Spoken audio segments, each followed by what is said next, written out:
So ഇന്നത്തെ മാർക്കറ്റിൽ നമുക്ക് എന്തൊക്കെ ട്രേഡിംഗ് ഓപ്പർച്യൂണിറ്റീസ് ജസ്റ്റ് നോക്കാം. ഫസ്റ്റ് നമുക്ക് ഇന്നലെ എടുത്ത ട്രേഡ്സ് എന്താണെന്ന് നോക്കാം. ഇന്നലെ എടുത്ത ട്രേഡ്സ് വളരെ ഓക്കെയാണ്.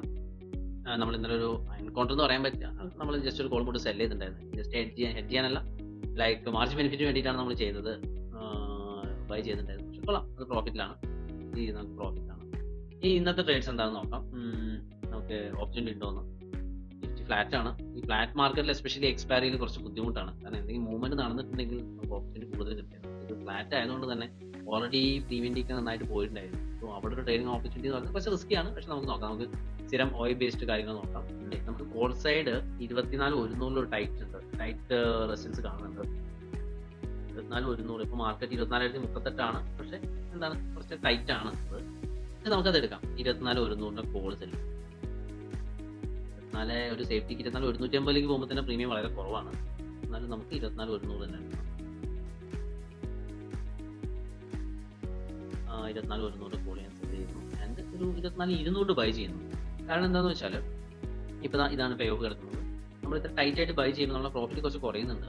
പെർ ലോട്ട് 600 rupees കിട്ടുന്നുള്ളൂ. പക്ഷെ നമുക്ക് സേഫ്റ്റി നോക്കാം എന്നുള്ള ലെവലാണ് നമ്മൾ പ്ലാൻ ചെയ്യുന്നത്. ഇവിടെ സാധാരണ നമ്മൾ ചെയ്യുന്ന അഡ്ജസ്റ്റ്മെന്റ് കൺസെപ്റ്റിന് അപ്പുറം നമ്മളിത് 13 രൂപയ്ക്ക് സെല് ചെയ്തത് അതിന്റെ ഒരു ഇരട്ടിയിലധികം, അതായത് ഒരു 26-28 രൂപ വരുമ്പോൾ നമ്മൾ എക്സിറ്റ് ചെയ്യും. പിന്നെ നമ്മൾ അടുത്തേക്ക് പോകും. ഈ ഒരു സ്റ്റൈലാണ് എക്സ്പയറി ഡേയിൽ ചെയ്യാം. പക്ഷെ അത് സ്റ്റോപ്പ് ലോസ് നമ്മൾ ഇട്ട് വെക്കുന്നത് ചെയ്യണം. അല്ലെങ്കിൽ എന്താ പ്രശ്നം വെച്ചാൽ ഗാമ സ്പൈക്ക് ഒക്കെ വരുമ്പോൾ നമുക്ക് ഹാൻഡിൽ ചെയ്യാൻ കഴിയില്ല. സോ സ്റ്റോപ്പ് ലോസ് ഇട്ട് വെക്കുന്നത് വളരെ ഇമ്പോർട്ടന്റ് ആണ്.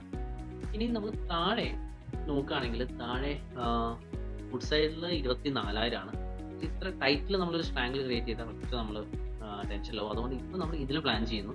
ഇനി നമുക്ക് എന്തെങ്കിലും പ്രശ്നങ്ങൾ വരുമ്പോൾ നമ്മൾ എന്ത് ചെയ്യാം, അടുത്ത നടപടിയിലേക്ക് പോകാം. ഇപ്പം നമുക്ക് എല്ലാം കൊണ്ട് ഓക്കെയാണ്. ഇത് നമ്മുടെ റെസിസ്റ്റൻസ്. പ്ലസ് നമുക്ക് എക്സ്ട്രാ പ്രീമിയം ഉണ്ട്.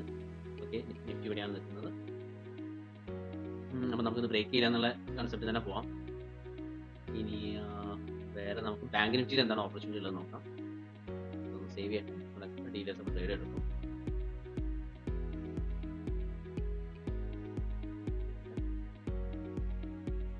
നമുക്ക്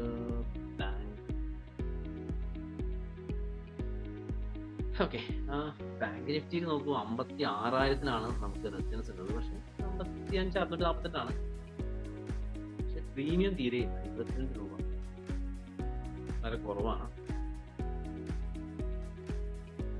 നമുക്ക് ബാങ്ക് നിഫ്റ്റി ചാർട്ട് എടുത്ത് നോക്കാം.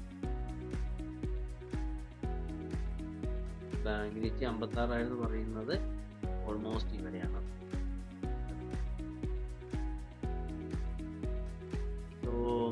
56,000 20 രൂപ പ്രീമിയം. നമുക്ക് തൽക്കാലം അത് ട്രേഡ് എടുക്കണ്ട. നെക്സ്റ്റ് അടുത്ത മൂവ്മെന്റിൽ നമുക്ക് നോക്കി പ്ലാൻ ചെയ്യാം. കാരണം നമ്മൾ ഇത്രയും ചെറിയ പ്രീമിയത്തിന് വേണ്ടി റിസ്ക് എടുക്കണ്ടല്ലോ. ഓൾറെഡി നിഫ്റ്റിയിൽ എടുത്തിട്ടുണ്ടല്ലോ. സോ ഇത് നമുക്ക് ഈ നിഫ്റ്റി തന്നെ നിൽക്കാം. ഇത് നമ്മൾ 26,100 ഒരു ക്രെഡിറ്റ് സ്പ്രെഡ്സ് ആണ് ചെയ്യുന്നത്, എസ്പെഷ്യലി ഈ നിഫ്റ്റി ഓൺലൈൻ. സോ നോക്കാം നമുക്ക് എന്താണ് അവസ്ഥ. അതിനുശേഷം നമുക്ക് ബാക്കി